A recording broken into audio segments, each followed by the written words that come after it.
Go ahead. Okay.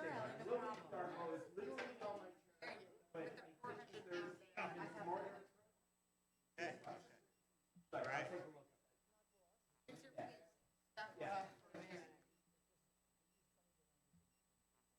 We've been using for a long time.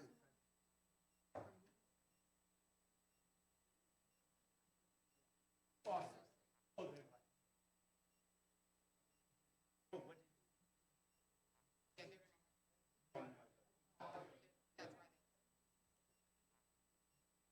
I make it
take it longer to drive.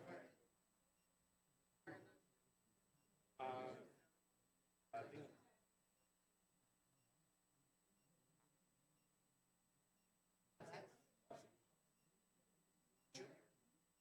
it all happens so quickly. They graduate. Oh, that's a very good question.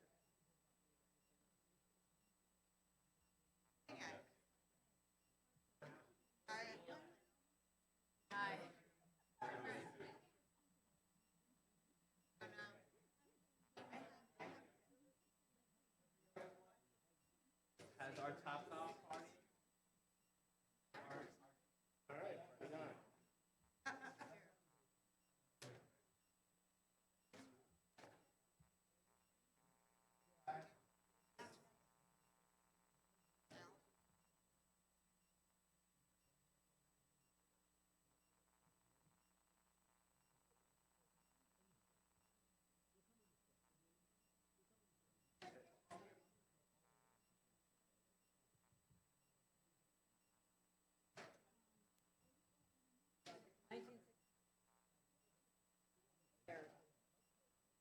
There you go.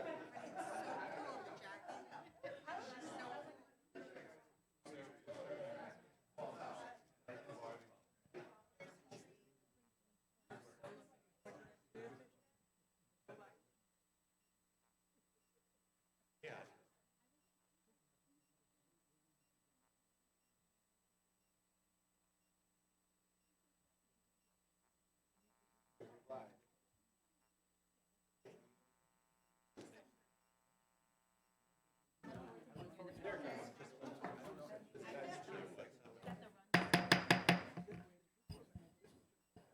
Good evening, everyone.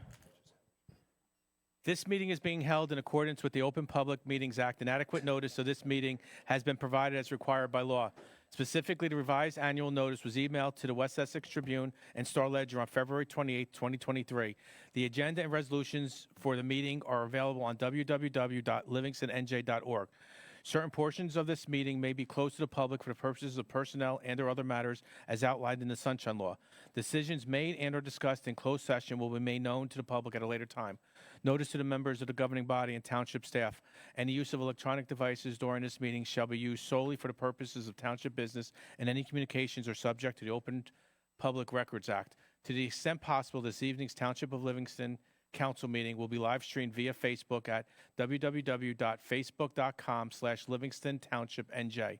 Questions or comments emailed to livcomments@livingstonNJ.org by 4 p.m. on the day of the meeting. Each speaker should follow the rules of order in Livingston Code Section 2-15. Madam Clerk, roll call, please. Council members Meinhardt. Here. Klein. Begoli. Deputy Mayor Anthony. Here. Mayor Vieira. Present. So can we just stand for a moment of silence and pledge of allegiance?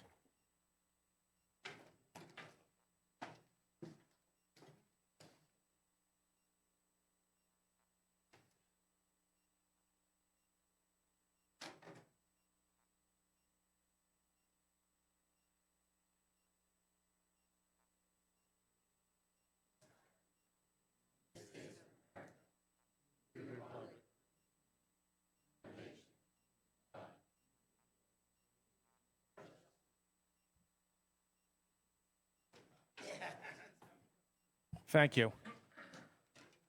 You know, is this microphone on? Okay, you can hear me? Okay, thank you. Is Eileen Fishman in here today? I don't see Eileen Fishman from Essex County. Okay. This evening, there are no proclamations or presentations to be considered this evening. May I have a motion to approve the minutes from the regular and conference meeting minutes of October 30th, 2023? May I have a second? All in favor? Opposed? Thank you. So at this point, we're at public comment on agenda items only. Just want to clarify that there's been some miscommunications or misrepresentation on social media. With tonight's 45 South Livingston Avenue, we are reintroducing it. Reintroducing it, depending on how it's voted on, if it's a yes vote, that will then go to a second reading on November 27th. Today there was some posting a little while ago that said that this was the second ordinance reading, and it's not. It is the first one. So there's a couple things that we're going to do because Councilman Klein is going to recuse himself. So what I'd like to do is, does anybody? I'm going to open the public hearing, and at that time I'm going to ask if anybody has anything besides 45 South Livingston Avenue to talk about. At that point, if you can come up and we can speak, and then once we get to 45 South Livingston Avenue, Councilman Klein will recuse himself. So may I have a motion to open the public? May I have a second? All in favor? Opposed? Okay. So does anyone have any comments? And I will open it up. It's a 4-minute per person. Anything besides 45 South Livingston Avenue? Okay. So.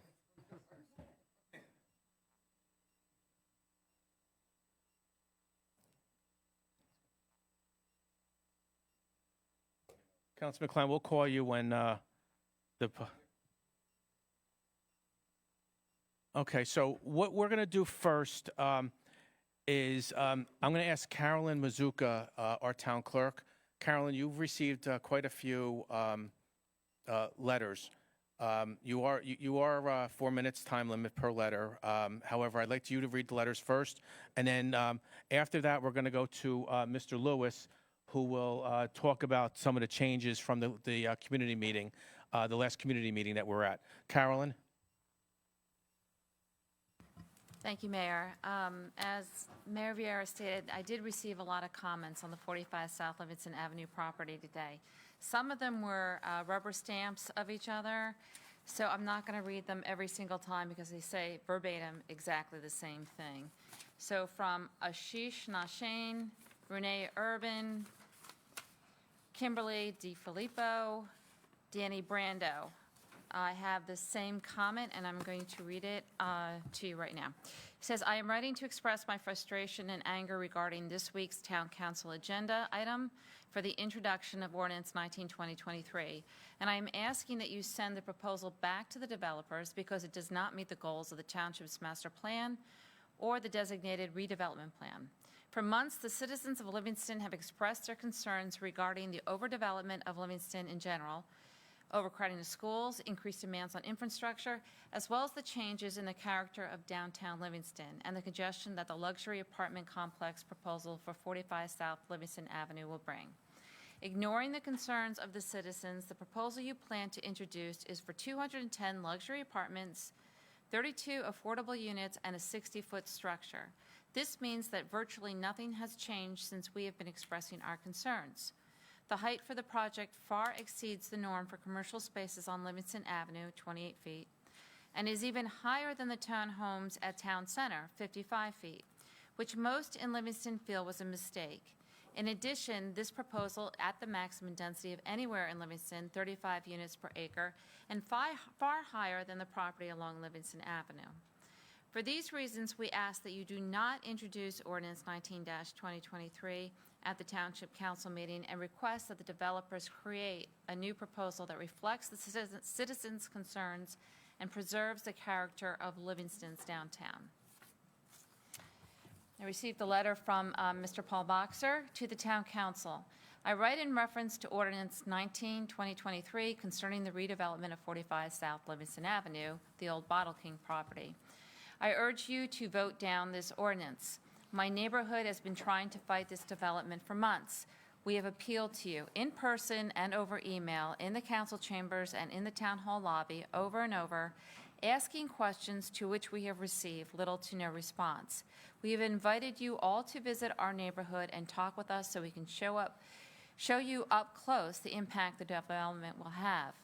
I still don't know you truly appreciate the potential impact here. Although you might have looked over the site from the vantage point of Livingston Ave, you really need to look at it from the backyard spaces of your constituents. I am lucky to be one block removed from this. I know that some of my neighbors, especially those who reside on the west side of Sherbrooke, see this development as a serious existential issue. You all heard a child share his fear that residents of the 60-foot tower would stare down into his backyard and through his bedroom window. This development plan, ultra-high density housing perched between the busiest intersection in town and a tree-lined residential neighborhood, will be a disaster for this town. It is rapacious. The plan shows no love for Livingston, no concern for neighbors, no respect for community, and no attempt at civic-mindedness. Please vote down this plan. The revised version you are considering today is barely different from the plan you tabled in the summer, and the lack of substantive changes, in fact, shows a deep disregard for process and community exchange. We are still staring down the barrel of 60-foot high buildings, well over 200 units, and ultra-high density housing.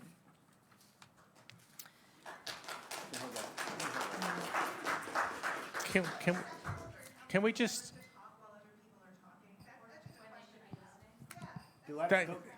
Those letters have already been received and read from us. And if we did our Okay. job properly, we read them like we did, so we read them. And if we could just hold our applause just to the end. I read them over and over. Come on. Carolyn, continue, please. This letter is from Shavina B., to whom this may concern. Livingston is not classified as a city. As a resident of Livingston, New Jersey, with children enrolled in the local school system, I am deeply concerned about the proposed addition of apartment buildings. The current property value in Livingston ranges from $1 million to $5 million, and the school system is highly regarded. The introduction of apartment building raises significant apprehensions. There is a fear that this could cause compromise of the town's quality, attracting low-income residents, leading to a decline in school ratings, and causing overcrowding. The existing situation with children being placed in trailer classrooms due to capacity issues makes it impractical to accommodate a 200-unit apartment building, potentially adding 600 to 800 more students to our school. It's important to emphasize that Livingston is not a city, and the community strongly opposes the notion of introducing apartment buildings, particularly in an area not conducive to such development. The dissatisfaction among residents is palpable, and there is a collective plea to prevent developers from adversely impacting our town. This next one is from Eve and Neil Goldberg. Town Council, are we really going to do this again? We are asking that you send the proposal back to the developers as it does not meet the goals of the Township's master plan or the designated redevelopment plan. You've heard the concerns regarding the overdevelopment of Livingston, and it seems you are ignoring all of us. Quite honestly, the town center is total debacle. I recall when it was built and the way it was presented to those of us who have been residents for many years, none of the promises were realized. Absolutely none. It did not become the hub it was intended to. The housing has never done well. Most of the stores cannot make a go of it. The restaurants can't even survive, and the park-like feel was certainly never realized. Why on earth would you attempt this again? It is incumbent upon you to honor those of us who pay taxes in this town and not move forward of your own accord. The next one I'm going to read is from the Devlin family. You can skip that. Okay. Okay, thank you, Mr. Devlin. Next one is from Anna Scalora. To the Livingston Town Council, I join my neighbors in writing to express disappointment and frustration regarding the reintroduction of Ordinance 19-2023, and especially learning how few changes were made to the most perplexing elements of the plan. Make no mistake, no plan will be acceptable unless you take seriously our concerns regarding density. The number of units should reflect maximum density standards traditionally set by this town, between 18 and 22 units per acre, and height, 60 feet in an area where the maximum height is 28 feet for most structures in Livingston. In an article dated December 30th, 2021 in the Livingston Tribune, some past and current members of this council rightfully took exception to the height. In quote, Fernandez expressed concern about size, density, and building height. Councilmember Anthony called it, quote, nice concept, end quote, but echoed Fernandez's concern. Councilman Vieira also expressed concern and asked it to be brought down to make it the same height as Livingston Town Center, unquote. Town Council, your gut instincts were right back then, so what has changed? Why do you lack the courage to stand up for what you knew was wrong back then and continue to push this down our throats? Why do you continue to ignore our calls for better insight into the traffic, safety, and environmental concerns we have?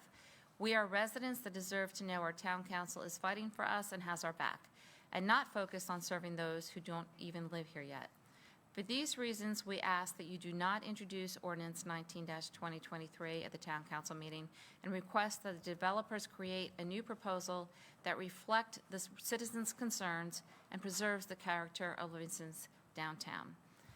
And then there's one that I will not read that was anonymous. I will read the anonymous one. Why don't you do it? Why don't you do it under discussion? You want to do it? Okay, no problem. You can do it.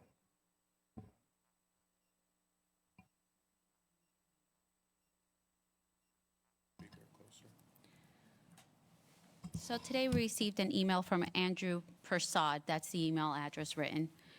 It was not written in comments because it was not signed, and we're not knowledgeable if this is a resident or not. I certainly hope not. It states, hello, Livingston Township. This is coming from a land developer builder. It's crucial for the community to maintain its character and economic balance. With a significant increase in housing development, there is a concern about the potential decrease in the average income level.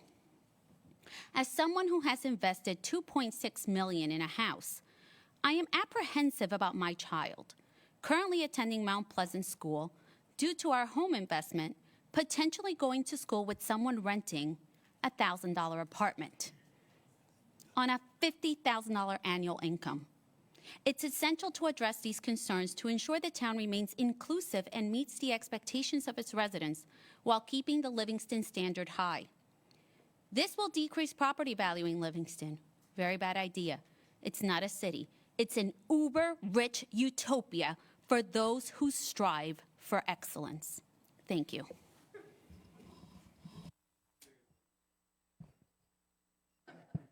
I really hope that wasn't from a Livingston person. Thank you. Yes, it was absolutely appalling. Okay. Thank you. Barry, you know, before we open the public comment on 45 South Livingston, No, can you but it's explain needed why to be this said. ordinance needs to be reintroduced again and what some of the changes were since the last community meeting? Yes, Mayor. Point of There's no order, point of order. Mr. Alpert. Mr. Alpert, Thank you, you're Mr. not- Alpert. you've You been could- recognized. Legally, when an ordinance is a two-step process. There's an introduction, then there's public notice and a public hearing. If at the time of the public hearing, there are what are known as substantive changes to the ordinance, the requirement is that you go back to introduction and you reintroduce. In this case, the developer, having attended the town forum, hearing some of the concerns of the residents, came back with a revised plan in an effort to try and address some of those concerns, recognizing they'll never be able to do it to everyone's satisfaction and still have a viable project. And so to summarize the changes in the plan for those who may not have had an opportunity to compare them, the amended plan reduces the total number of units from 240 to 210, with a corresponding decrease in the 15% off-site affordable special needs housing units. By reducing the unit count, they are also then in a position to eliminate a significant number of parking spaces, which allowed them to eliminate the entire back row of parking that was facing Sherbrooke, which in turn then allows that to become part of the green space between Sherbrooke and the property, so that rear buffer from parking to Sherbrooke increases from 10 feet to 28 feet, which will allow for more tree planting, fencing, et cetera. In addition, it allowed them to pull the building back further and lower the height in the back. So whereas the original plan that was introduced had the potential for 45 feet high, 50 feet back, and 60 feet high, 70 feet back from the rear property line, the revised plan has the rear being no more than 30 feet in height, within 80 feet, so an 80-foot setback instead of 50, and the height goes from 45 down to 30 at that lower portion. Then the stepped-up version, what was 60 feet high at 70 feet back, is now 60 feet high at 100 feet back from the property line with Sherbrooke. So those are the changes actually in the plan themselves. Obviously, the reduction in the total number of units will have a corresponding proportional reduction in traffic and other things when those numbers are calculated, but that's not actually in the plan. So those we're summarizing. Those are the changes in the plan. Everything else in the plan remained the same, but I did want to identify those for people who did not have an opportunity to compare plan to plan. So you're saying, Barry, that the ones closest to Sherbrooke are now only about 30 feet high?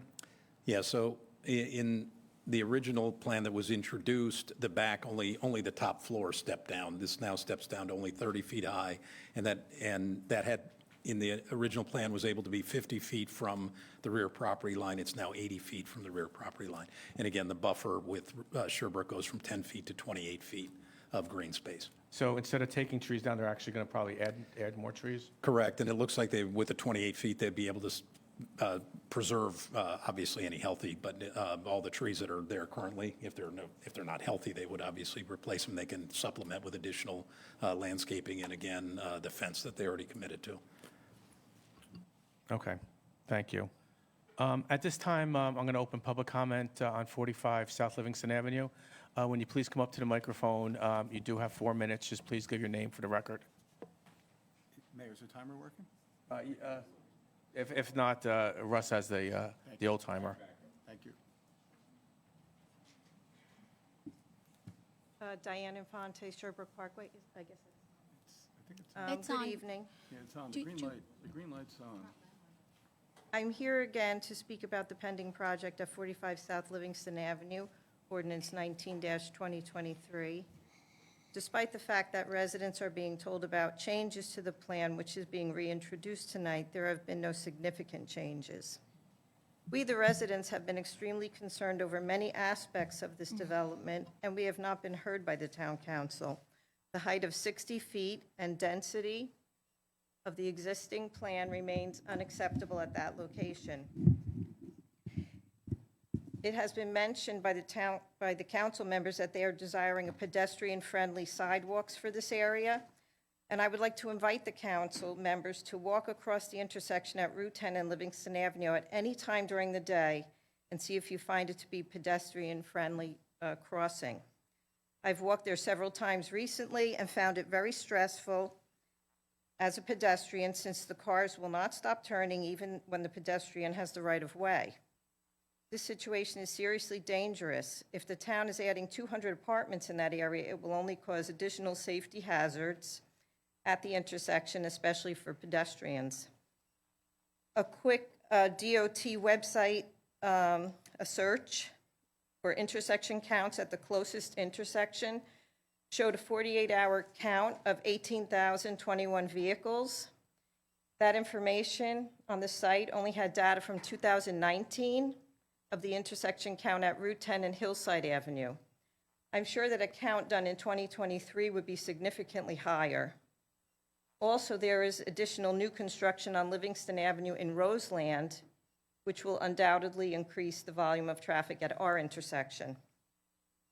I do appreciate that the town council has been open to discussing speed bumps for Arden and Sherbrooke, but I believe this project, if it's completed as the council is planning, then those streets should be made into a dead end for the safety and welfare of the neighborhood.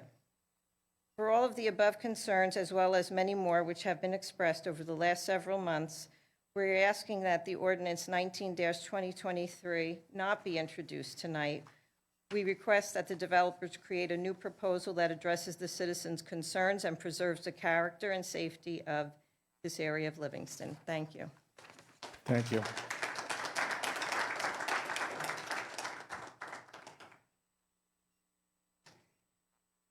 Hi, Mr. Mayor, Justin Alpert, 56 Amherst Place. It's wrong to put our township manager in the position of putting forward the developer's proposal. Well, we had a great big meeting with the developer. We thought the developer was going to be coming back and telling us about his proposal. We shouldn't shortchange that. We should have the developer come back and explain his proposal to us before we put this back on for a hearing and a vote. There's still zero support for this. That has to be a matter for reflection for this council. If there's no public support and this council passes the resolution, then the council is completely disconnected from the community whom it was elected to serve. We have a skilled and educated, active, engaged Livingston community that is in a very good position to change the course of conduct that has happened over the past 5 years, where this council has acted under duress behind closed doors. We need to bring it out into the public and have a community-wide conversation about healthy community development. We need a master plan that makes a common sense to the community.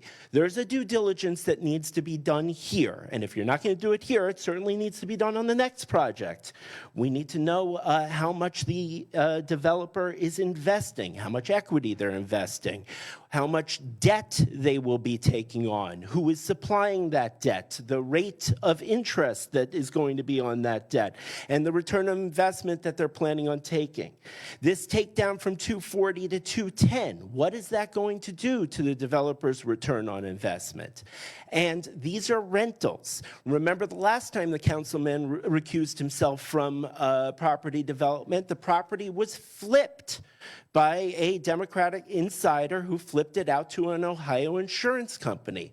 We need some right of first refusal to reclaim the value of the rental property here in the community so it is not flipped out in perpetuity to entities foreign to this community and foreign to this state. There's a lot of construction that is going to be happening in this community, A, that you have authorized, and B, that needs to happen in schools and other infrastructure to support the development that you have authorized. We really need to be, we're building a lot of apartments. We really need to be looking at having a homegrown labor force, an organized labor force, and a labor force of skilled and educated people. We need to know that the investments that are coming into the community are paying skilled and educated people real living household incomes to do the work that responsibly needs to be done. We also need to get together with the school board and determine a responsible rate of growth. It should probably be about 2.5% per annum. If we have 10,000 households here, that's 250 households per year. That's a lot. But there has to be a coordinated effort between this honorable council and the school board to actively plan for that. And that's something that happens year over year at a growing rate. So there's a consistent investment in this community, and we need to make adjustments at the margins so the cash flows stay in the community. Taxing comes into play, banking comes into play, land use regulation comes into play. There must be a broader conversation. Thank you, Mr. Mayor, for leading that. Appreciate it.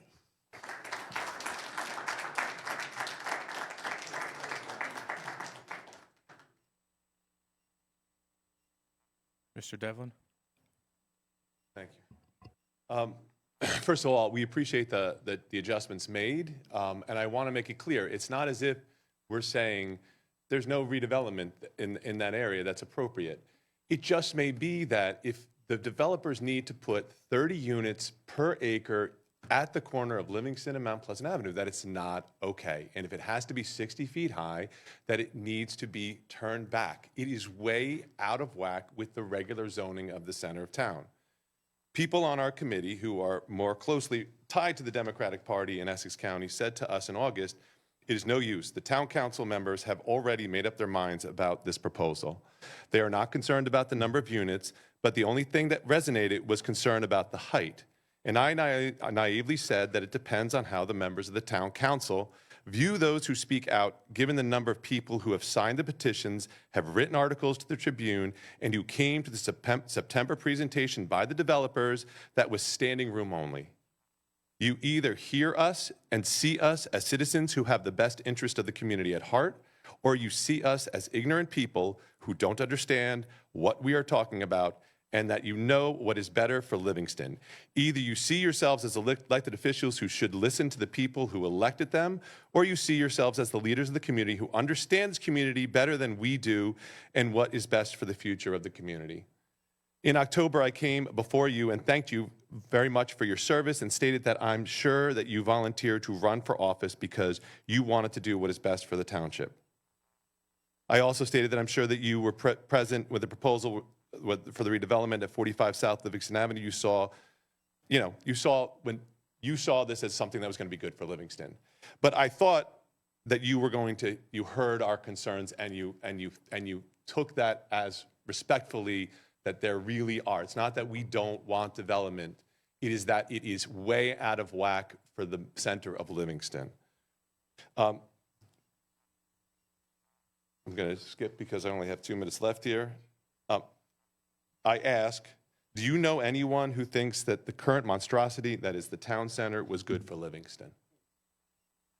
That was a mistake that might have been a mishap by the town council, but the 5 of you will be responsible for this decision that will change downtown Livingston forever.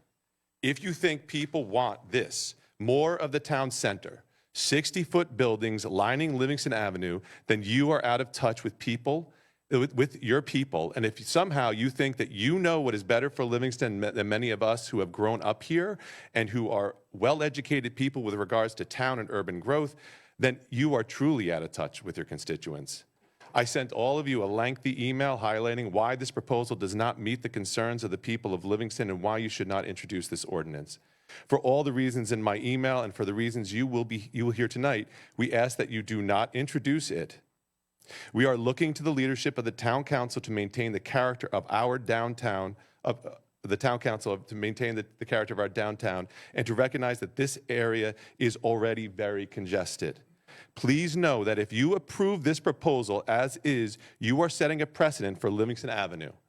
You will no longer be able to say that 30 to 35 units per acre is too dense and doesn't fit the character of downtown, nor will you be able to say that 60 feet structures are too high for this part of town. In addition, you would be approving this plan without an updated traffic study, environmental impact study, etc. I understand that once you approve a project, it then goes to the planning board for a closer, more detailed review, but then it is too late. For a project that is way outside the current zoning restrictions, once the ordinance is approved, the developer can sue. If you put forth restrictions on the number of units or height if you put any further restrictions on the units or the height, you must set tighter restrictions on the height and density of the project as well as the traffic flow. Thank you. Some of my time. Okay, Thank you, Mr. Devlin. Thank you.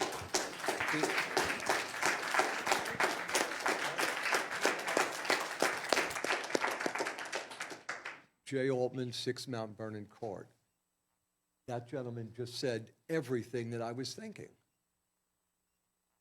I've never been a politician because it's hard. I ask, why do people go into public service? Is it to represent us?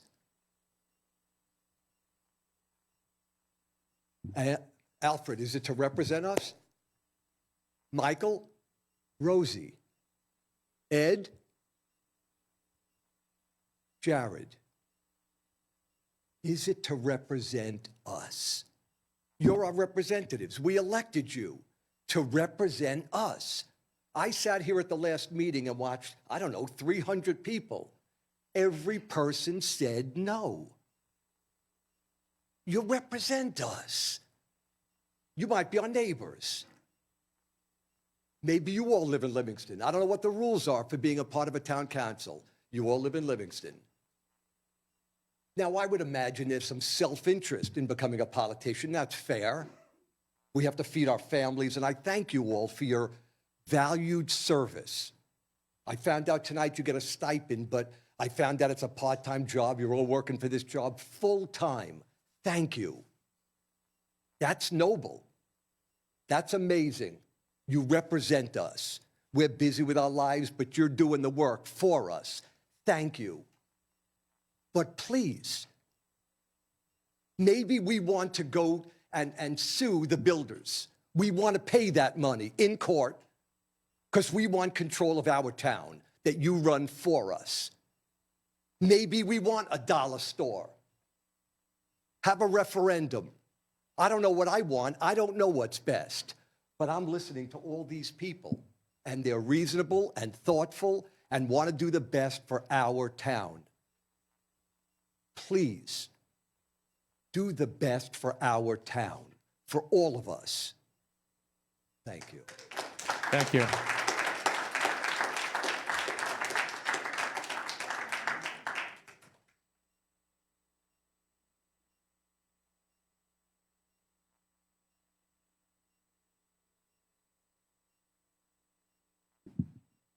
Good evening.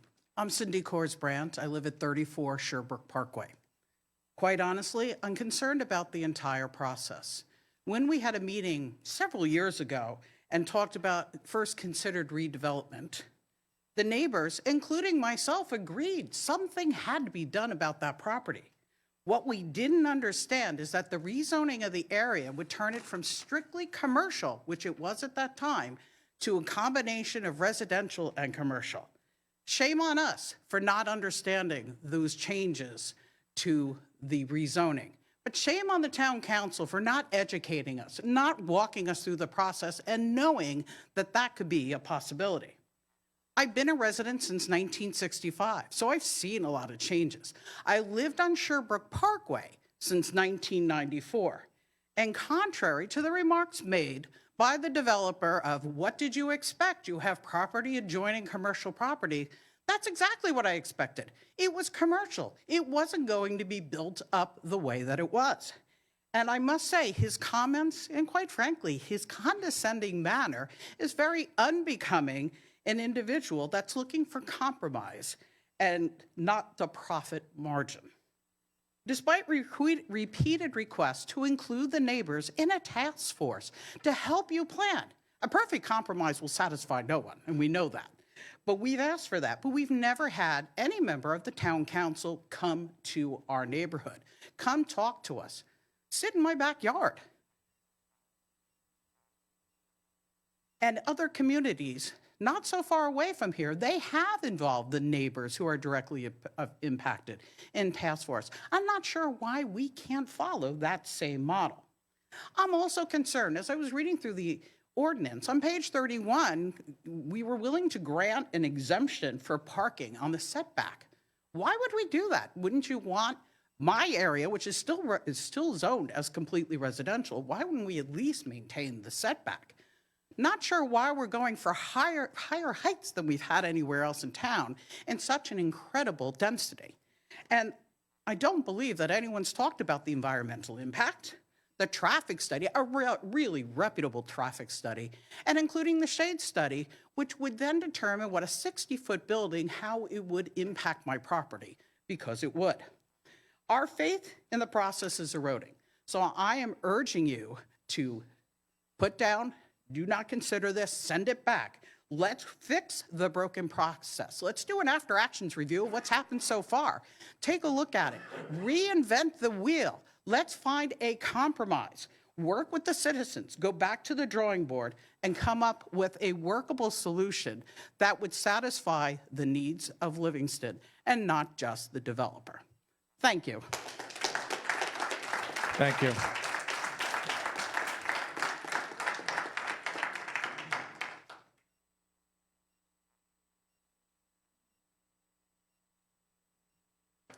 Hello, my name is James Fritzky. I'm at 30 Sherbrooke Parkway, facing the property. One, I agree with everything, just to save time, I agree with everything that was stated already. I was at that meeting, virtual, and I completely agree. I only bought this property 5 years ago. I was heartbroken hearing the developer speak that way, because I bought this property, I had no idea that 5 years from the time I bought it, I could be potentially staring at a 60-foot building. So I ask that the density is still too large, the height is still too high, and I raise the same concerns that I have previously: privacy, safety, and no matter, I do appreciate the changes made, but no matter the amount of trees that are there in the winter, those leaves go away and you could see straight through. I have concerns: light pollution, the environmental impacts, the shade study, everything previously spoken. Please, please reconsider, send back to the developer. Thank you. Thank you.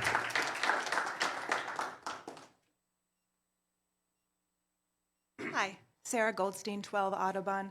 So I'm not going to reiterate the same things all of my neighbors said. I agree with them 100%. While there are some changes, a reduction of approximately 30 units, they're not real noticeable changes. It's 60 feet tall with a peak of 10 feet higher than that. That's not real change. The school estimate is still wrong. There's so many things wrong with this proposal. I'm urging you to send it back. And the day is finally here. We haven't heard a whole lot from you in terms of what actually your opinion is on this matter. So we're asking, begging you to please stand up and protect the town. Demand a better and scaled down version of this proposal. We do not want individual greed to win over the greater good for this town.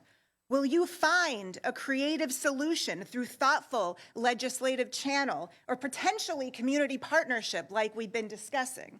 Or will you let this developer literally ruin our town, our schools, and our faith and trust in you? We have told you we don't want this. My neighbors are telling you, please listen to us. We've used science, we've used logic, we've used reason, we've used community well-being and safety as our rationale, and now we all are wondering, are you going to listen to the citizens of Livingston? Or will you literally defer to this greedy developer who only wants to pad his own pockets? Thank you.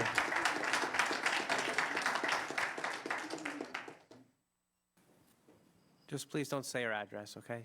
Just your name, thank you. Hello, my name is Jesse, and I'm in 6th grade. My family and I live adjacent to the property. Good evening, Town Council, and my fellow Livingstonites. Thank you for holding this meeting for us and voicing our opinion, or letting us voice our opinions. We have lived here for 12 years, and we all have a common problem. There are cars on our street that travel at high speeds.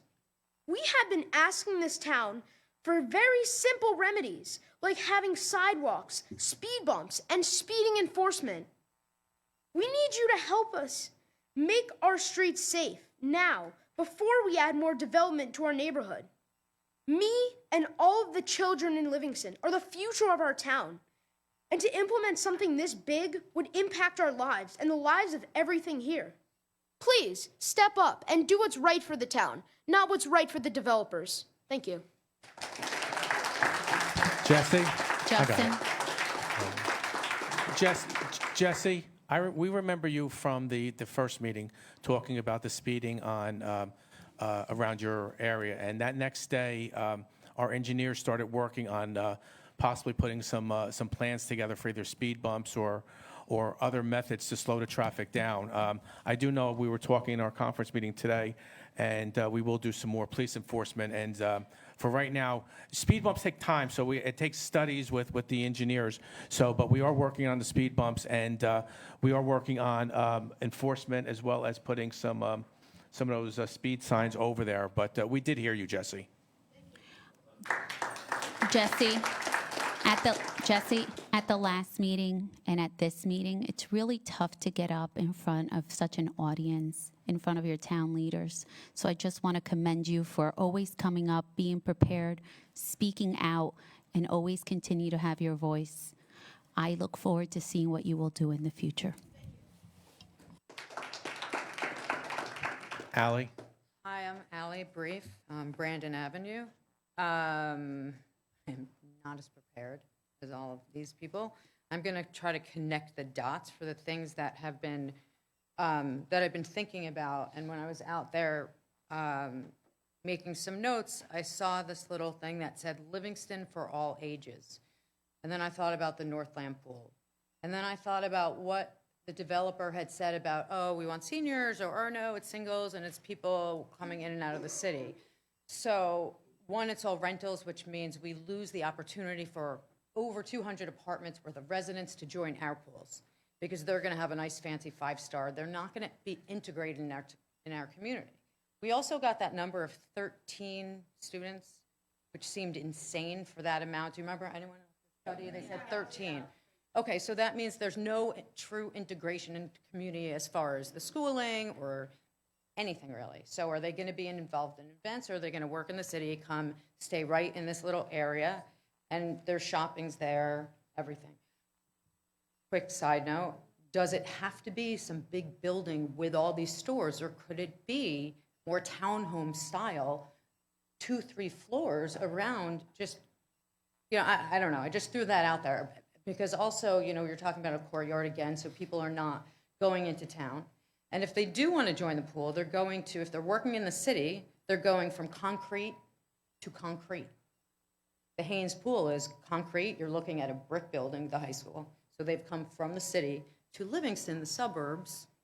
They still have their downtown, but now they can't get away from that, except their pool. So again, they're either at their pool and not integrated into the town.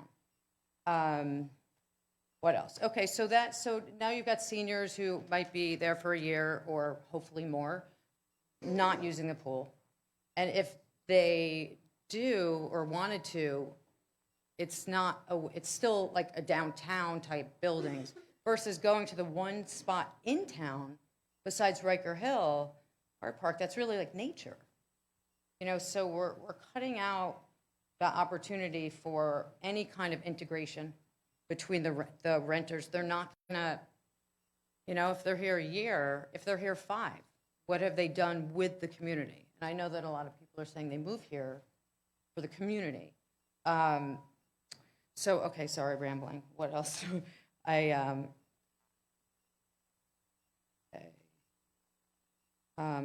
Sorry, everyone.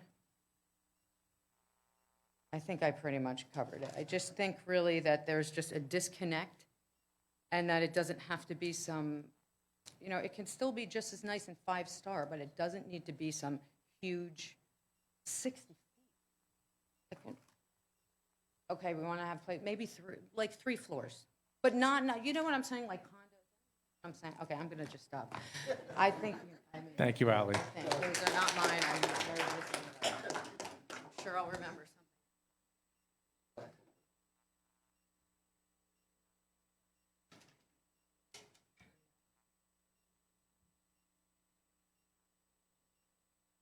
Hi, everyone. I'm Jane Ratskovskaya, 8-year court. I just want to obviously agree with everything everyone said. I think it's shocking to even try to imagine such a huge building on that lot in such a quiet, lovely community like we are. I find it truly shocking that we are even here, that we are considering this huge project in the middle of town, in the middle of already such traffic issues around the morning commute and the evening commute that we are all experiencing. You guys also live here. To be trying to add to that in such a huge way. I want to specifically, of course, talk about our schools. I think the argument that there's going to be 13 kids living there is very, very hard to believe. This is a family community. To imagine singles living here, I mean, if there was at least a train station, but there isn't, to have singles choose this as a place to live, what I envision is going to happen at the end of this, if we move forward, is that into these 1-bedroom or 2-bedroom units, you're going to have families cramming in with kids, and what that's going to result is seriously affecting our schools. I'm in the Harrison district with small kids, kindergarten, and already comparing to nearby towns, you're supposed to have 22 kids in a kindergarten class. Well, when I talked to the principal of Harrison, he says, well, I can never have less than 25. And I'm like, I don't understand. The rule is 22. He's like, yeah, but we can't fit the kids. So already they have at least 25 kids. And then what happens is, of course, you have a zoo, a drop-off and pickup, which is dangerous, frustrating. And then on top of this, you have kids that are zoned for a school but can't get into that school. And so instead, they go to another school across town. They are picked up an hour and a half before the start of school, and they're just sitting on that bus on the way in and on the way out because there's no space for them at their school already. And I just think that that's outrageous. Our schools can't handle this. Our traffic can't handle this. What are you guys thinking? I mean, one of the biggest values of this community is a really strong school system. The hard work of our teachers, the hard work of all the investment, the hard work of the parents that are involved to make these schools be one of the best school districts, and then you're going to overcrowd it and ruin all that, which of course will ruin the community as well, because that is the reason people love Livingston. One of the biggest reasons why they move here is our amazing school district. And it's already just bursting at the seams. There's so many different ways to develop real estate. I think, if this committee would have said, no, this is too big, this is not what the community supports, there would be other developers proposing other uses, other commercial uses that the city would rally behind. And I think it is the question of whatever that property is worth to make it worth for that developers. And I think whoever owns the land and sells the land will adjust the price downward if there is no option to selling at an astronomical value to this developer. Thank you, guys. Just listen to us, please. Thank you.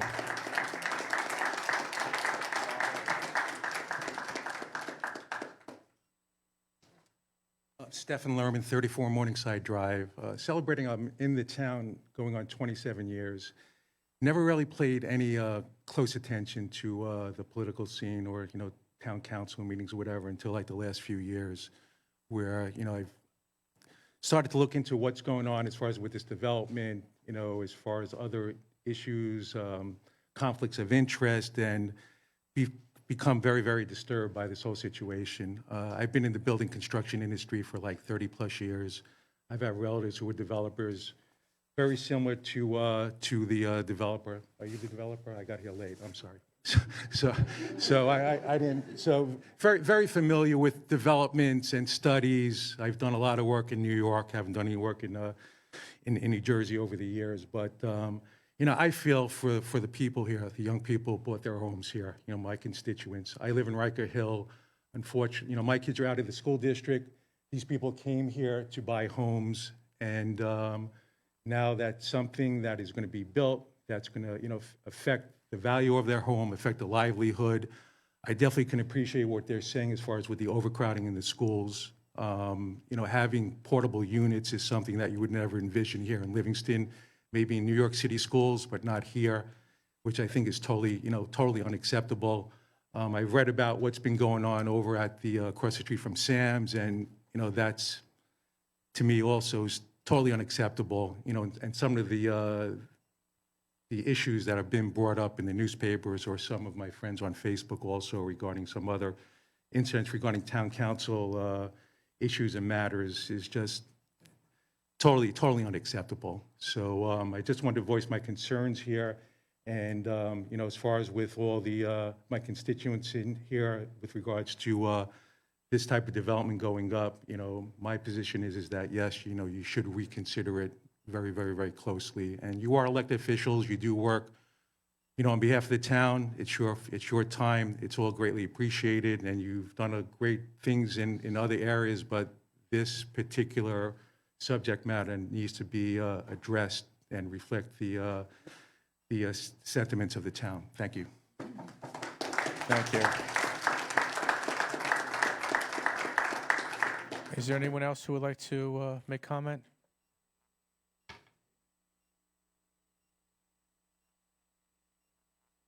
Good evening, and thanks for the opportunity. Rich Steiner, Beaufort Avenue. First, I want to apologize. I'm the moron who put the wrong information on L-Town Lowdown. I must have slept through the class on agenda reading and thought this was a second reading. I apologize. Not going to repeat a lot of the things that everybody said. Those points have all been made. I want to point out that part of what we do is, especially in an approval like this, pertains to the master plan.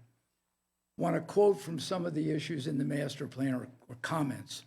So all provisions of the redevelopment shall be substantially consistent or designed to effectuate the master plan. A main objective is primarily a single-family residential community while recognizing the need for a variety of two-family and multifamily residences in appropriate locations. Appropriate locations being the key word. This is not an appropriate location. It goes on to say to provide space in appropriate locations while maintaining neighborhood integrity, community stability, and character. This development fits none of those criteria. Also talks about affordable housing to be inclusionary. This plan gives the opportunity not to have inclusionary housing on this for affordable housing. They've talked about the height and the density, creating precedents which once this is approved, if it's approved, can never be taken back. That's a serious problem. Parking.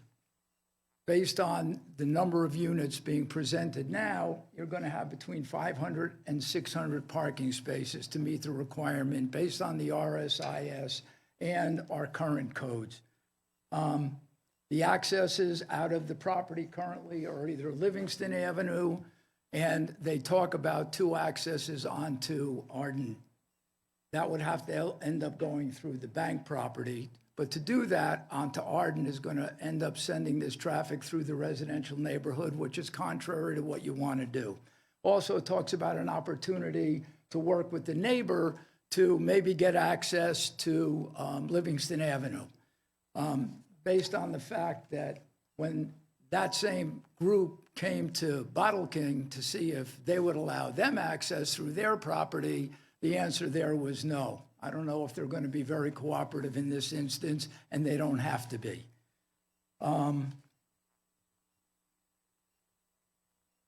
Items not included that should be considered is there is no mention of the breakdown of affordable housing as to the number of 1-bedroom, 2-bedroom, 3-bedroom, not mentioned in the plan.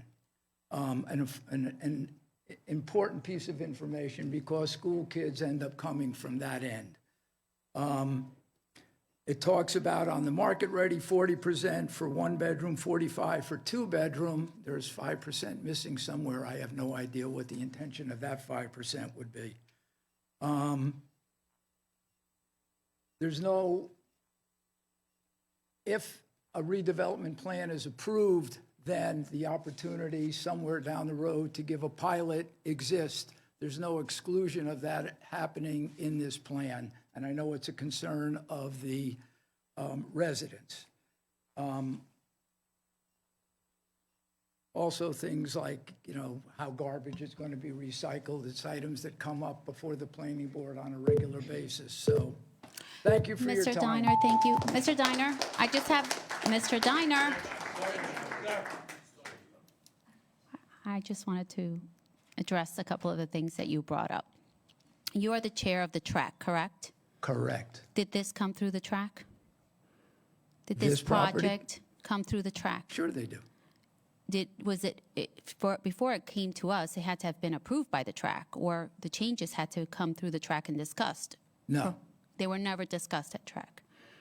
This Track project hasn't gone to the track yet. It hasn't It gone. doesn't It get will be, assigned but to that- track that's until my there's a point. site plan application filed. I'm going to Right. get there. And That's if my once point. this is approved, then this ordinance becomes concrete, and the track has very little that it can do to change many of the things that are already set in here. Will many of the items that you just outlined, do they come before the planning board for discussion and addressing? Some of them could. Density certainly wouldn't, height wouldn't, setback wouldn't. Traffic, parking? Parking, number of parking, no. It's set out based on what you have in here. Right. And is that based on the law? It's based on what's allowed on the number of units and the size of the project. Is it not the planning board's responsibility to ensure that this plan addresses the master plan, that this project addresses the master plan to the fullest extent possible? When it comes back to us, assuming that if this gets approved on a first reading, it's supposed to come to the master plan. The planning board has the opportunity at that point to comment with regard to its meeting the master plan. Yes. Correct. Okay, thank you. I just wanted to make sure. Technical Advisory Review Committee is a group of town officials that are in engineering, traffic, police department, members of the planning board, water, sewer, and they get a brief presentation of an application that's already Okay. getting ready to come before the board, and they have comments that they would make on it. It doesn't make decisions, all it does is make suggestions, comments, and raise issues. Thank you. Does anybody else want to make comment? My name is Doug Donovan. I live at 92 North Livingston Avenue, which lies between Route 10 and, in our case, 280. Our concern is traffic. We currently have a real challenge, I can tell you, with especially rush hour in the morning and in the afternoon, getting out of our driveway at certain times. We have a problem with traffic we can't cross, the kids can't cross North Livingston Avenue safely without walking about a half mile down to Harrison School where they attend and crossing over there where they have a traffic light where you can push the button and have it change, or up to what's a Carillion Circle up to Town Center. So it's a hike just to be able to cross over. So, people do try to cross, but I can tell you there's a curve there and you have a lot of traffic coming from Town Center up towards 280 at 40 miles an hour, coming around the curve, cutting into the shoulder. So right now we have concerns about that. Not only pulling in and out of the driveway at rush hour, but also children crossing either on foot or on bicycles. In terms of this project, I just see that exacerbating that problem at rush hour. During the day, I don't see a big issue. I will, I'm not real familiar with what the proposal or the plan was or anything, but I can just echo a question that this gentleman just asked. And I'm not against development. I'm all for it. I'm all for apartment. I spent most of my years in South Orange. You know, we have a train station, but we have a lot of buildings going up, apartments, condos. It's great for the town, but we have that town center, it's great. You know, there is some impact on the school system, but with 1 and 2 bedrooms, we don't consider it to be that much of an issue. But the, I just lost my train of thought, so excuse me. Oh, the question that this gentleman asked was, why here? Why this specific property for this type of a development? You have a relatively, even during the day sometimes, but especially during rush hour, when we go up, you know, towards Northfield or up towards Northfield Avenue or coming back, depending which rush hour it is, it's very congested. It's very congested. And I just seeing this exacerbating it. If you're going to have 600 cars in there, whatever it is. So my question would be, why this property? I mean, developers, there's, and I don't know your master plan, but I'm guessing or assuming, maybe incorrectly, that you have other areas that are more accessible to roads like Eisenhower Parkway or something where it's not as congested, where it's not going to impact the traffic as much, especially during rush hour, as it does where we live, on North Livingston Avenue. Velocity, I can tell you in the morning going up to Harrison School, that traffic gets backed up because of that crossing light where the kids walk across to the school. It gets backed up all the way up to Carillion Circle when that light turns red. Okay, so I don't know if your traffic studies have considered that. I would say that they should, and that's it. Thank you. Thank you.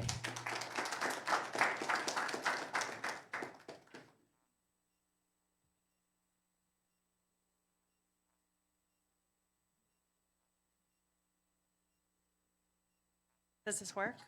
Hi, Jennifer Kessler, 44 Baker Road.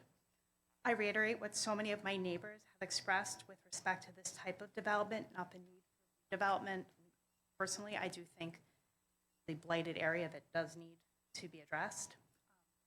We moved here in 2015. My now 10th grader was in 2nd grade, and we were told by Amy Ennis at the Board of Ed the whole town is soft bordered, and we moved to Livingston for the schools, not a specific school. I have immense concerns with the impact this is going to have to the school district as a whole. My younger child, sitting back there in the audience, is now in 5th grade at Riker Hill Elementary. I believe in Riker Hill, she's the only grade with 3 sections.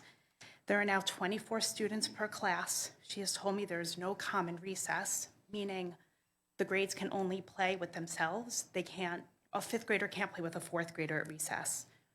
Mr. Toomey has given up his principal's office. There's no Spanish teacher classroom anymore. She travels from class to class. There's so many kindergartners that there are 2 5th graders at times for 1 kindergarten buddy because there aren't enough to go around. And there are now 530 students in the school. And while we remain incredibly happy with the quality of the education our children are receiving, I'd be lying if I said that this development doesn't leave me with grave concerns about the best resource this town has to offer. Thank you. Thank you, Jennifer.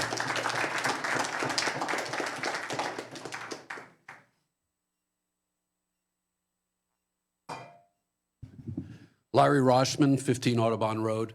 I appreciate everything my neighbors have said, and all I have heard about this project is negative. So I just have one question. Can you tell me how this project benefits our town? Anybody? Thank you. I'm gonna say how. Right now, all I've been hearing for years is that we have empty storefronts in that location with no commercial space. If I could tell you one benefit, and that's not to say that there aren't, I'm not listening to what you're saying, you've asked me for one benefit, is that it is our hope that those commercial spaces that will be on the bottom will be filled, and that we will be able to have more diverse places to shop, eat, and go to, which we need in our town.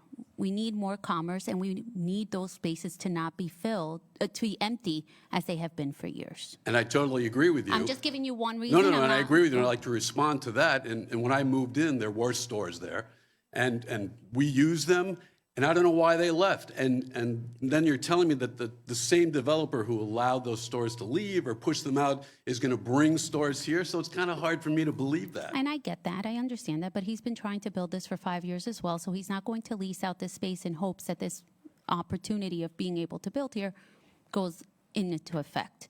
So while I can understand that, you asked me for one benefit, I gave you one. Right, and There I'm may- some arguing may I don't think he's doing a outweigh good others, job. but that's one benefit. Okay, one benefit. Congratulations. Thank you.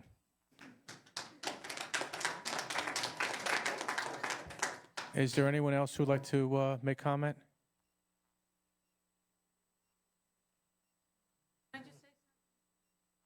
No. Sorry, Ally. No, that's fine. That's why I asked. Good evening, everyone. Susan Park, 44 East Drive. I just want to echo what everyone has said here and support what everyone has said in terms of their concerns about the development. I don't want to repeat myself or what other people have been saying. I know it's late. My thoughts are that, this is not the only controversial development that's happening here. It's happening in other towns. And this is probably not the only one that we're going to face here. Obviously, in Livingston, we're probably going to face more and more. My suggestion is that we do it in a more methodical way and also in a more interactive way. I know you're up there, we're down here, but I also know that you guys care. You're obviously elected. It takes time. I've been to more town council meetings over the past few months than I have, over the last 20 years.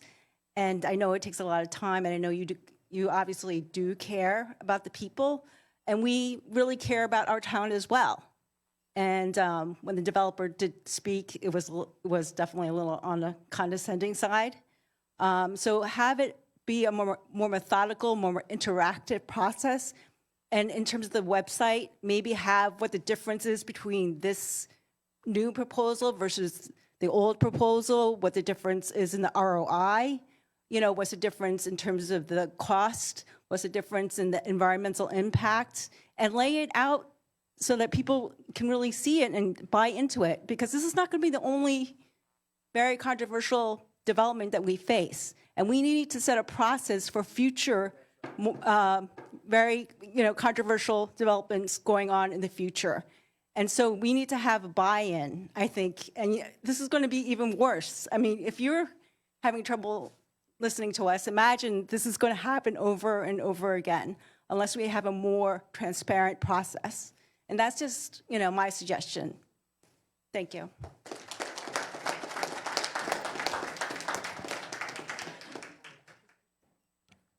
Is there anyone else who would like to make comment?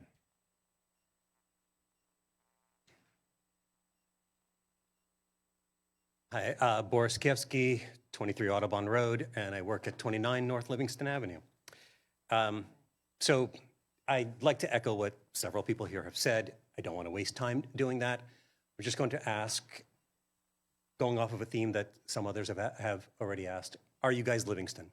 Because we are. We are Livingston. The people talking to you, this is my third time coming, third time speaking, and I'm one of hundreds. We are Livingston. Are you guys? What is it that you want for Livingston? Because we know what we want.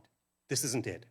What we want, sure, those stores, I walk by them plenty of times. It's ugly that they're standing there empty.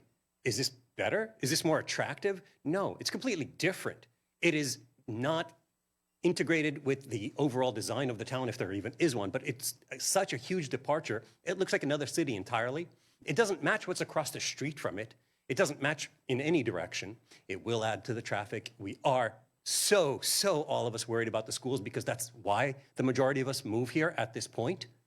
So I ask you, are you Livingston or are you a town council that's disjointed from the people who are talking to you for the last several months now saying, we don't want this?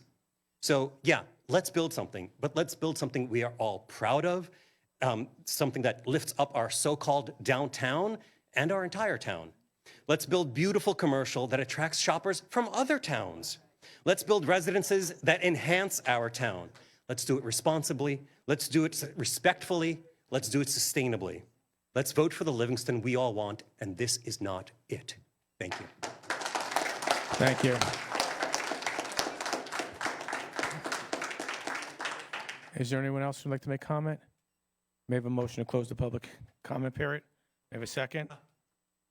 May I have a second? All in favor?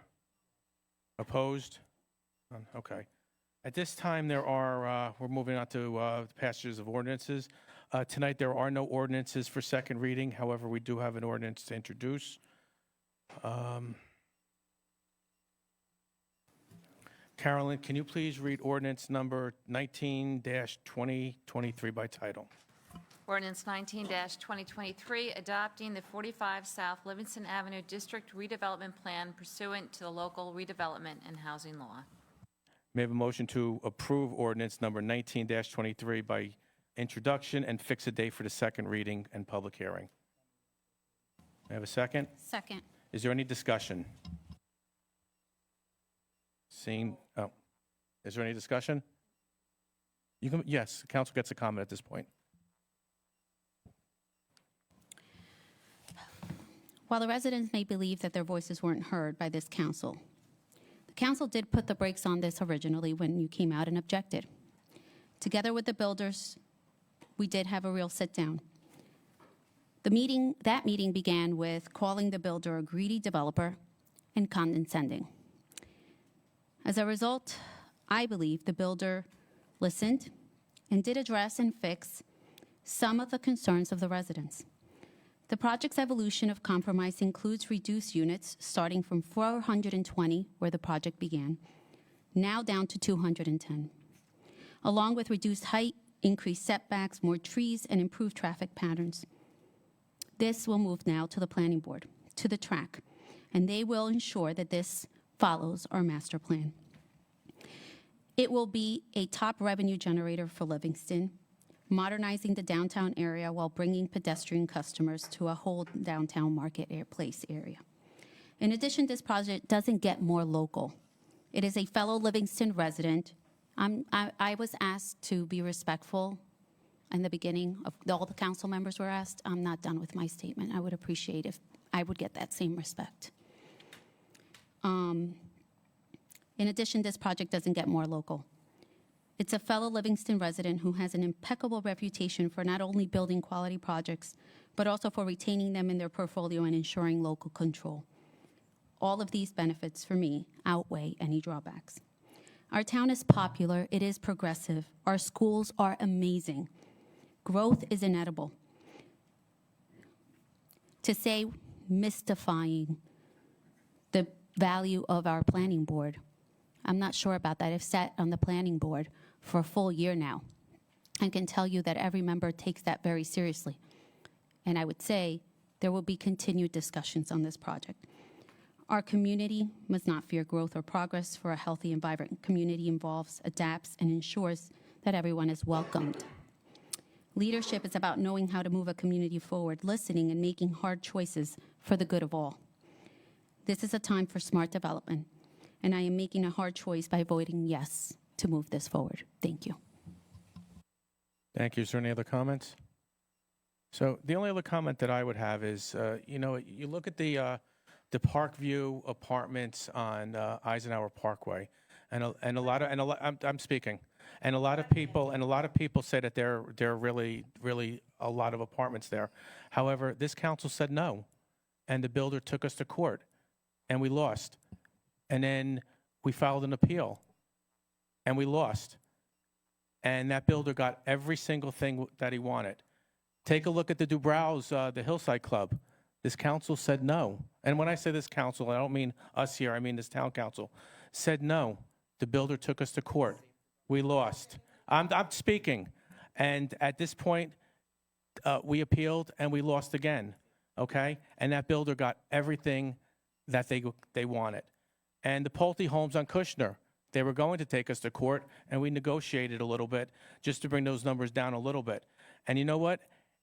If this project does not move forward, I can guarantee that in 2 years, Instead of 210 units, you will see 600 units. And that is the truth.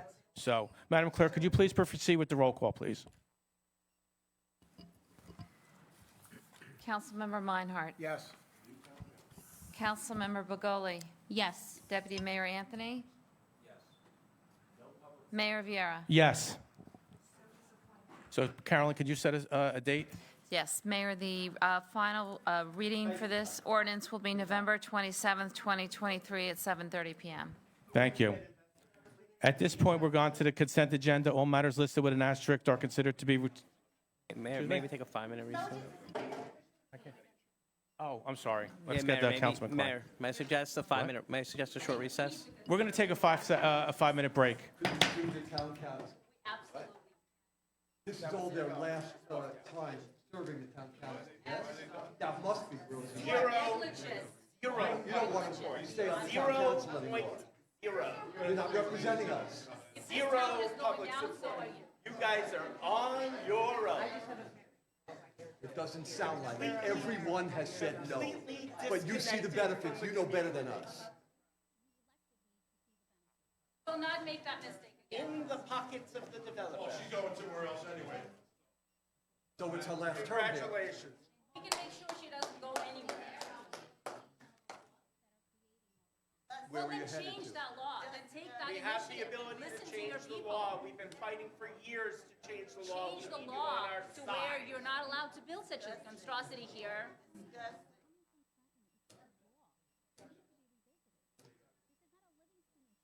You can build it, you can. You have the moral authority to change the law. There is bipartisan support across the state to Change change the the law. zoning where it doesn't Livingston allow it. needs to claim a leadership position.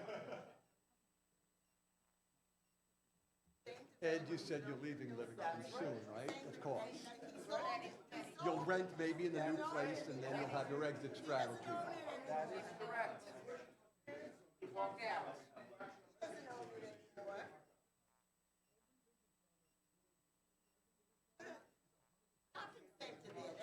Let's put it to vote. Let's put it to a vote.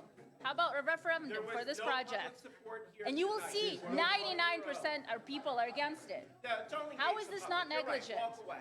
Do the business owners live in Livingston, Ed? Do they live in Livingston, the business owners? Let us hear from them. Where are they? Let us get testimonials. Give us a list of those people so we can talk to them.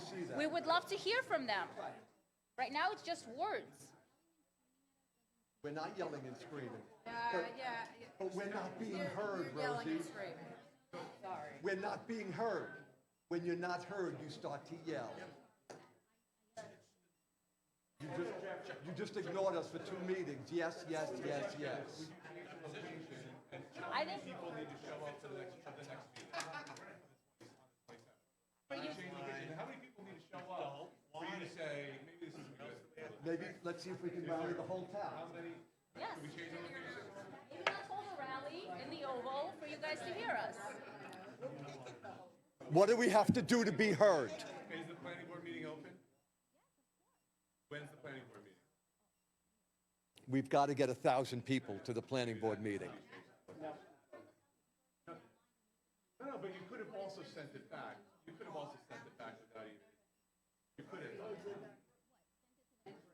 Send it back to the developer, say, hey, it's 60 feet. We said no 60 feet. It is 60 feet. It is still 60 feet. It's 60 feet. Rosie, he said it, Barry. I know, no, I listened. It's 60 feet high. He didn't change it. He said he was going to cut a floor off, and it's still 60 feet. Why don't we send it back? Look at the traffic on Northfield now. Is it 21st? And it's I mean, open? they're building there. You can't get through So, there. but it's just the board is already decided. Northfield. The town council is already like, so.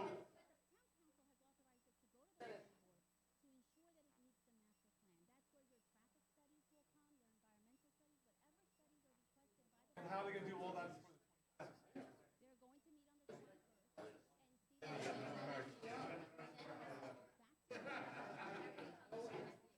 The planning board meeting is the 21st, at what time?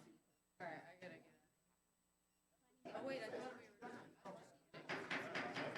I think we need to Council is back in session. We are going to go to the consent agenda. All matters listed with an asterisk are considered to be routine and non-controversial by the council and will be approved in one motion. There will be no separate discussions on these items unless a member of the governing body so requests, in which case the item will be removed from the consent agenda and considered in its normal sequence on the agenda as part of general orders. Madam Clerk, can you please read all the resolutions on the consent agenda by title and resolution number? Certainly, Mayor. Resolution 23-235, authorizing the Township of Livingston to accept a subgrant award of the federal fiscal year 2023 of Emergency Management Performance Grant and Emergency Management Agency Assistance. Resolution 23-236, authorizing submission of a grant application to New Jersey's DCA fiscal year 24 American Rescue Plan Firefighter Grant. Resolution 23-237, authorizing the award of a contract to Mott McDonald LLC. Resolution 23-238, authorizing approval of change order number 1 with Arcadis US, Inc. Resolution 23-239, authorizing a contract extension with PDM Group. Resolution 23-240, authorizing the sale of surplus property for solar renewable energy certificates.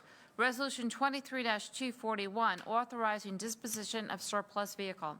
Resolution 23-242, authorizing the award of a contract to Hawk Graphics, Inc. Resolution 23-243, authorizing a contract with Enterprise Fleet Management. Resolution 23-244, bipartisan committee.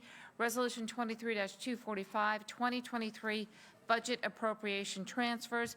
Resolution 23-246, formalizing township custom for bunting the U.S. flag at Town Hall. Resolution 23-247, waiving 2022 interest and year-end penalty on block 1900, lots 21.01, 2102, 2103, due to inadvertent non-billing. Do any members of the council wish to have any items removed from the consent agenda for separate discussion? If we could move the flag, 246, just for a separate discussion, please. Sure. Thank you. Okay, so may I have a motion to approve the resolutions remaining on the consent agenda? Okay, Madam Clerk, roll call. Councilmember Meinhardt. Yes. Klein. Yes. Begoli. Yes. Deputy Mayor Anthony. Yes. Mayor Viera. Yes. Okay, Carolyn, may I have a motion to move Resolution 23-246? May I have a- Make the motion. may- Is there a discussion or? Yeah, make it- so, no, we don't have to read it again. So we discussion? So, sure. Yep, all in favor? Or I'm sorry. discussion? Discussion. Yes, before voting. discussion. Yeah.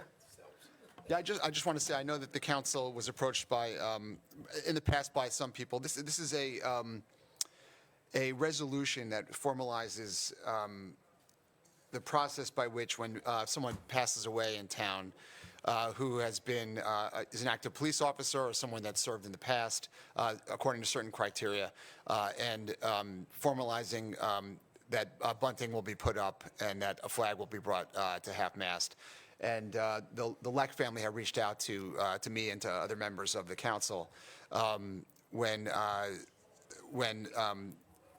Mindy's father died, Frank. They thought it would be very meaningful to them to have bunting put up on the front of the building, and we were really happy to be able to give them some solace. And even a small ceremony as performed by the town was really meaningful to their family. And we just thought it was important to make sure that we had it in place for the next time, so that when other people really find this to be a meaningful thing for them, and it should be meaningful, where it's important to the town to recognize people who have been in service to the town, even, especially heroic people who are firemen.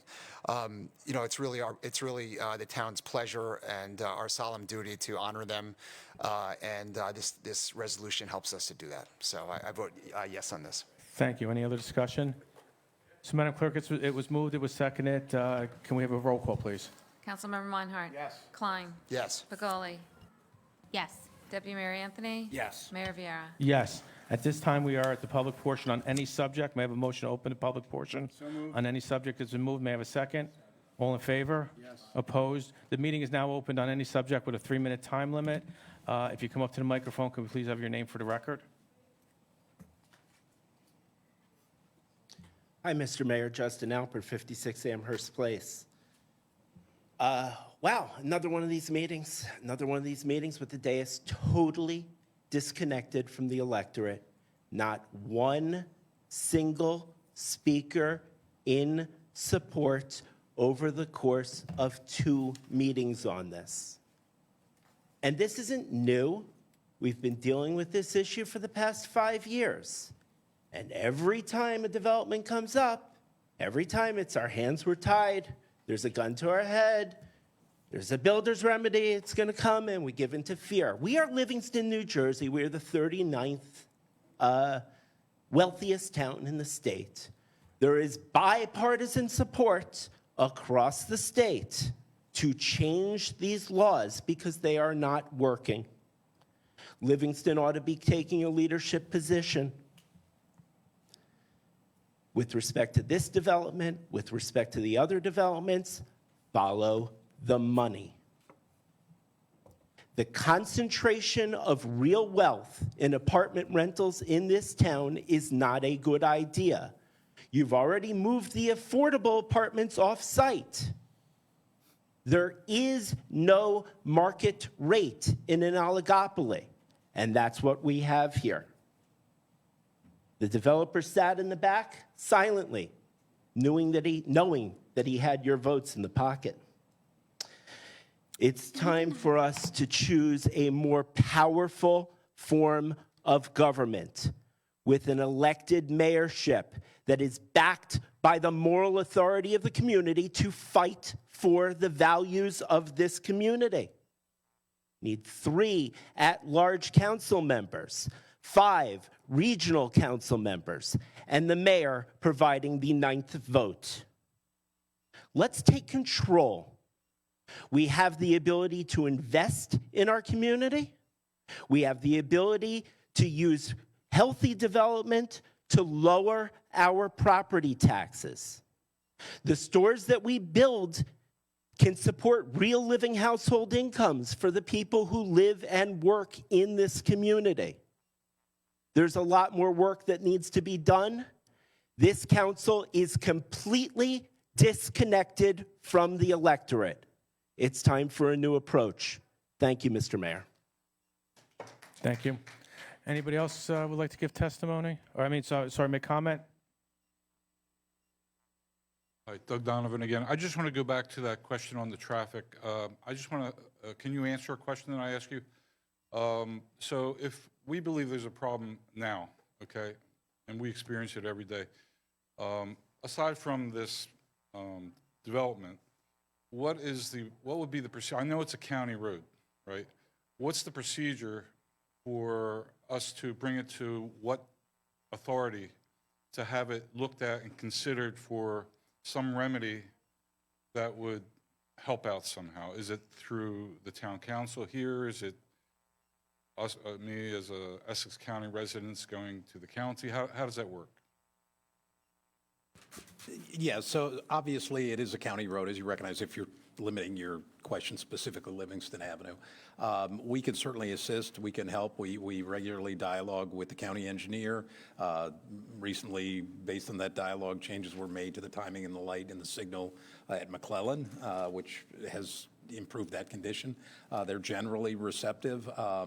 We can definitely reach out to them, both as to the traffic, and you raised, and I made some notes here of your concern about pedestrian crossings and the fact your children have to walk all the way to Harrison just across the street, whether there's an opportunity to put in additional, pedestrian crossings with the lights along the way. And I will certainly, I took notes while you were speaking, and I can reach out to the county engineer and raise those concerns and get that dialogue going. And if you'd like to be part of the process, I can certainly offer to the engineer that, if he wants to hear firsthand from you, your experiences, I'm happy to. I don't want to offer that unless you want to.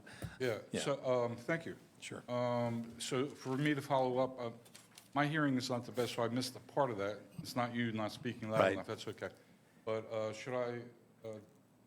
How do I follow up to see what's happening? Barry, after the meeting, why don't you give Yeah, them your, I can give you my card to follow up. Obviously, as a resident, you have the ability to call the county engineer yourself. However, if it No, comes, I I think from the coming whole from the town, town, it would probably carries a little more bit weight more, and gets his yeah. ear more. So yeah, I'm happy I can give you my card and follow up, or give me your email. Okay, thank you. Thank you. Is there anybody else who'd like to give comment, make comment?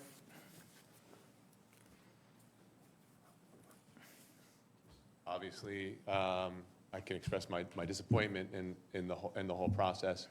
And I don't see how that property is the place for 30 to 35 units and 65 feet high. Ms. Baglia, I'm kind of a little surprised that you didn't know that it was 60 feet high. And it's way out of character for that area. I understand that now it's going to the planning board. I think is it November 21st at 7:30 p.m.? Is there? That's I mean, here. that November, the 20. That's here.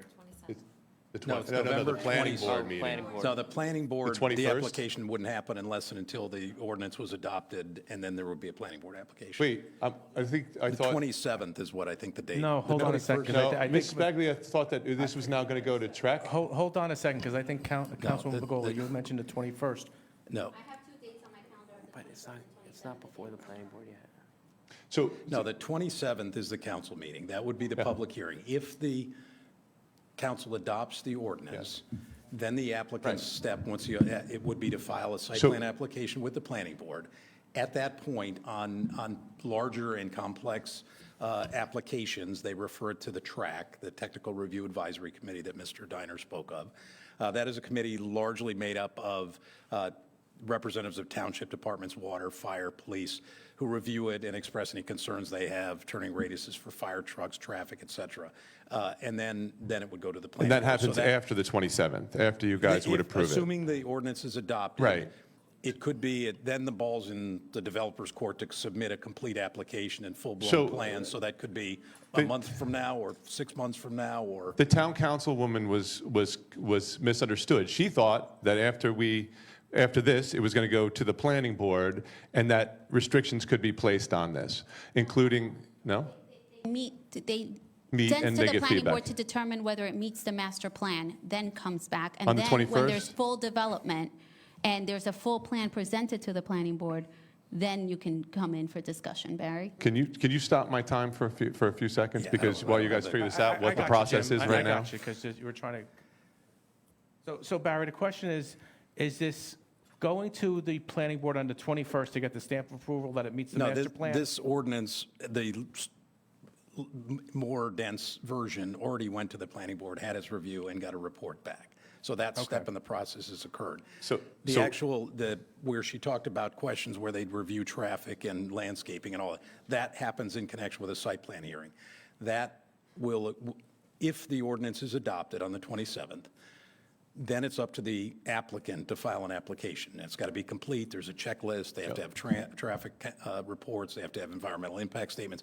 They have to file all that stuff. That could happen in 3 months. It could be in 9 months. But that all happens after you approve it. So you're going to approve this, and this is the deal, and I just want to make. I want to clarify, because I want to Yes. make sure that we're saying the correct thing to you. Yes. Because I said something, and I want to make sure that my understanding has always been that when we approve on first order, it goes to the planning board. Which We're it hearing did. that we received information that says because it was already, the more dense plan was already approved, because this is a more condensed plan. Right. It does not need to go back. Correct. Okay.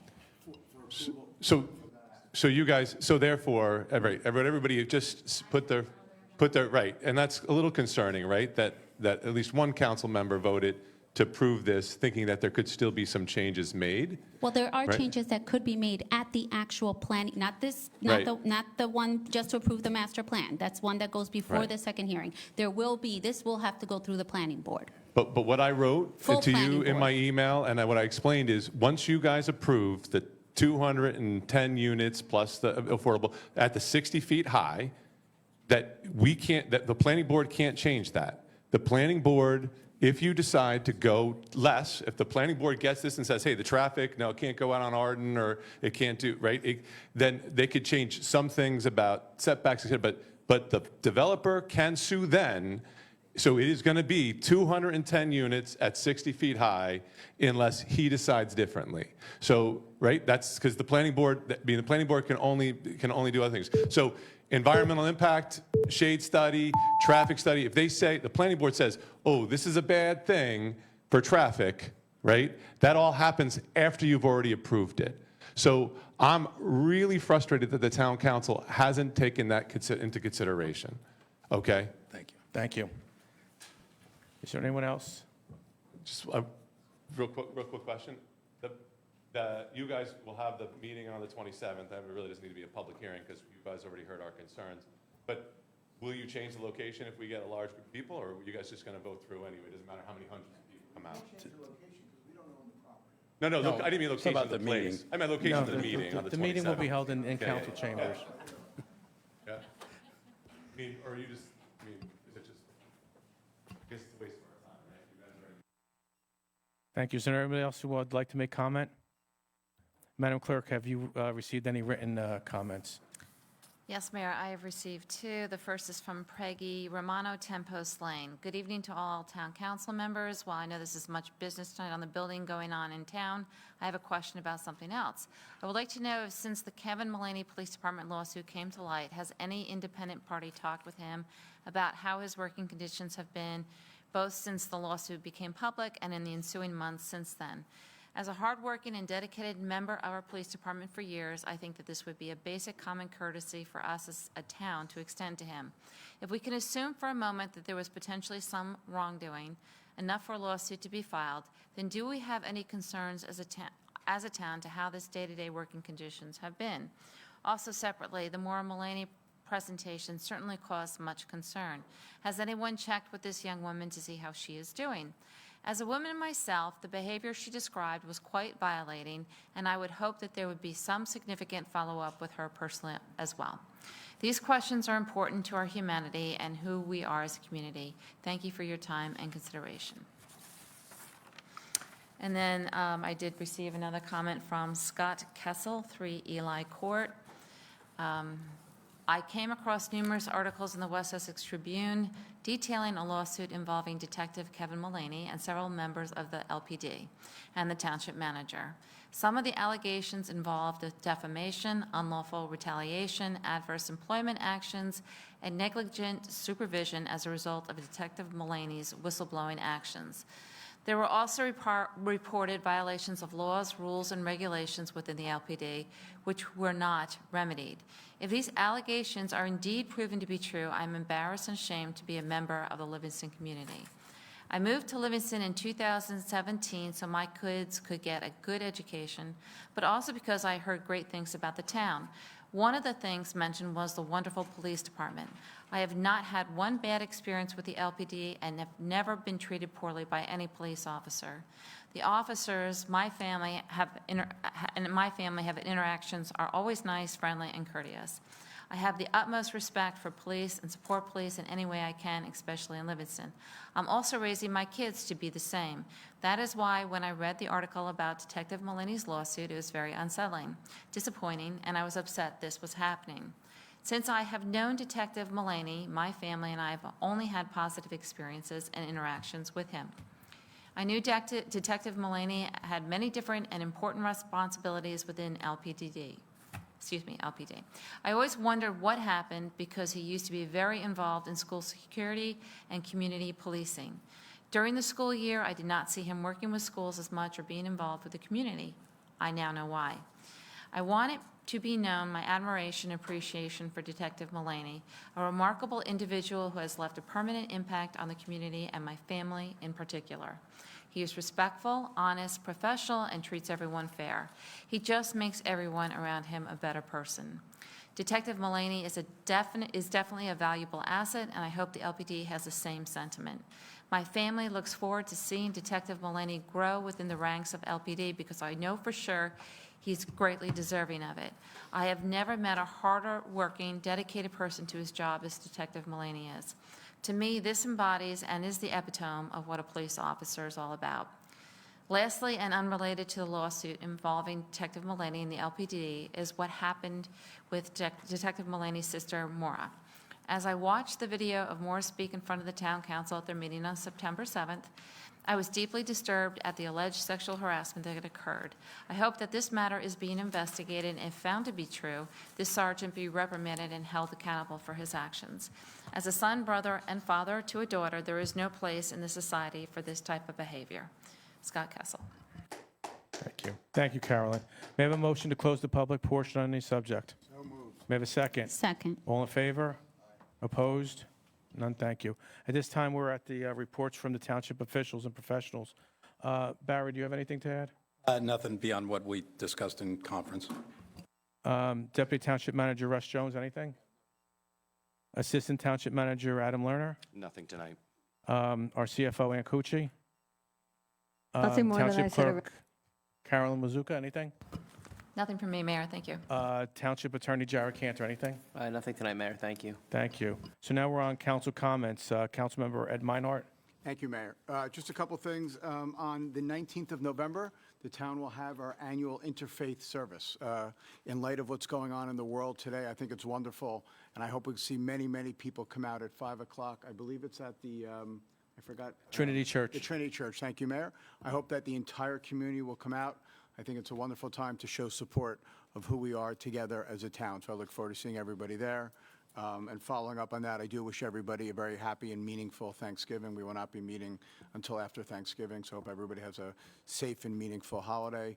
And finally, I would like to congratulate my fellow councilwoman and now Assemblywoman-elect Rosie Begoli on her election last week. Thank you. Thank you, Councilman. Councilmember Sean Klein, anything? I just wanted to wish a belated Veterans Day, a happy Veterans Day for everyone who was paying attention and giving some thanks to our veterans. I was in Washington, D.C. over the weekend with my kids, going to Congress and going to the White House, so we got to see the Commander-in-Chief, which was exciting, but I did miss some of the veteran ceremonies, which I am loath to do, because I think those guys in town are just fantastic, and I'm always sorry to miss anything that they're doing.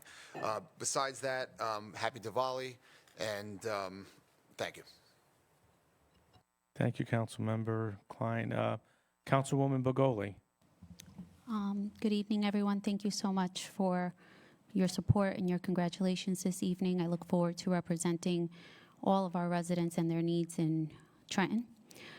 I do want to make a comment. I have received a message that there's some, and messages of things that I've been seeing. Why does Rosie talk with such disdain to residents, right? I don't believe I do. I believe I just actually talk and I answer your questions and I sit here and I listen and sometimes I respond back. It's really hard to be a woman on the single woman on the council and have people make misogynistic comments that I must be controlled by the gentleman on this council or that the votes are I'm being told how I have to proceed. I have stood my ground when I felt it has been necessary. For example, the Northfield South Livingston property did not receive a pilot because I stood my ground and voted no to sending it to the planning board. And it's being built today. To make comments to rile up residents simply because I voted on something that I have studied, researched, and believe will be good for the town, and voted my conscience, which is what you put me here to do, and then make comments that are often made of women, right? She's angry. She has disdain for the people and residents. Look at how she speaks. No, look at how I'm speaking. I am actually talking to you, and I could choose to be quiet the entire evening and not say a single word and still vote my conscience. But I'm sitting here representing you, listening to you, responding back. You may not like what I have to say, and that's the beauty of discourse, but that doesn't mean I'm angry, and that doesn't mean I don't speak on behalf of the residents, and that doesn't mean that I don't care. So it's okay to sit behind your computers and make misogynistic comments to inflame a situation where people are already emotional, but it's not okay to continue to refer to women in this way. I am the single woman on this council, but none of these members control me or tell me what to do, and I do not profit from the chair that I have. With that being said, I'd like to wish all the veterans a happy belated Veterans Day and a happy Diwali to all who celebrate. Thank you. Thank you, Councilwoman. Deputy Mayor Anthony. Just briefly, congrats, Assemblywoman, on the successful election. Happy belated Veterans Day. Thank you for your service, all the veterans out there. We all know that freedom isn't free. Happy Diwali and happy Thanksgiving, everyone. Thanks. Thank you, Deputy Mayor. And Rosie, again, congratulations. And I can tell you that nobody tells you what to do. You just, well, I'm making sure I'm saying that into the microphone. So, again, I want to remind the residents that the leaves are falling and there's a schedule to follow regarding the leaves in the street. Do not put them into the street. Put them on the curb. They should only go into the street about a foot into the street. Please do not cover the sewer grates and the fire hydrants. If you need to know when the town is going to pick up your leaves, you can go onto our website. Also, the West Essex Tribune, I believe, is also having the schedule. I do, again, as everybody said, wish everybody a happy Thanksgiving. The veterans, we celebrated for 3 days in a row with our wonderful veterans. Friday, we had a great lunch with them. Saturday, we had a service in this council chambers, and Sunday we had another service at Bet Shalom. And you know what I said at Bet Shalom is that we should honor our veterans every single day, not just Veterans Day. Also, I want to thank Mark, I think it's Schoenwater, Schoenwater. He had, again, every year he has a Holocaust education walk around the Oval, another great event, and we thank him for continuing to do that. We had a Diwali celebration a couple of days ago, wishing everybody a happy Diwali. And at this time, we are not going back into conference because we are done. So may I have a motion to adjourn? And the next meeting will be November 27th. I'll make the motion. Second. All in favor? Aye. Opposed? Thank you.